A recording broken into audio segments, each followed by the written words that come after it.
दिसला बाई कुठे इथं काय वरत्या माहिती काय माहिती दिसला त्या पत्त्याच्या खाली हा तेच हा मग तेच बघा बसले की आरामात. लय मोठा आहे ते. काही सेकंदात पण अशा वेळेला साप पळू शकतात. लक्षात घ्या, सापाच्या स्वभावावर बरंच काय अवलंबून आहे.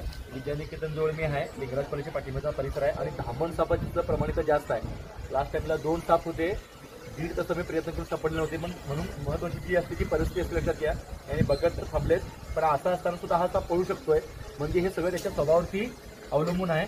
आणि तुम्ही बघू शकता, लहानसा साप आहे हा आणि धामण आहे. साप पकडला याच्यावरनं वेगळं काही सांगण्याची गरज नाही आहे. याच्यापासून काही धोका नाही आहे. आणि अशा सापांना मारताना आपण पण विचार करायला पाहिजे. असं तो पकडून चावत नसेल, म्हणजे त्याला चावावं असं वाटत नसेल, धोका वाटत नसेल, तर आम्ही त्याला का मारतो अशी जी भीती आहे, सापाची नैसर्गिक जी भीती आहे माणसापासून देतोय, तरी तो तसा चावत नाही. मी पुन्हा पुन्हा दाखवण्याचा प्रयत्न करतोय. तसंही तुम्ही मारू नये त्याचा विचार करावा आणि त्याचा समजून पण घ्यावा. बाकीचे गैरसमज, अज्ञान, अंधश्रद्धा आपल्याकडे आहे. खरा साप जो विषारी आहे, बिनविषारी, याची पण तुम्ही प्रयत्न केला तर माहिती करून घेऊ शकता आणि सापाची भीती दूर होऊ शकते. साधारण 2.5 वर्ष वयाचा हा धामण जातीचा बिनविषारी साप आहे. या सापापासून कोणताही धोका नाही आहे. धन्यवाद.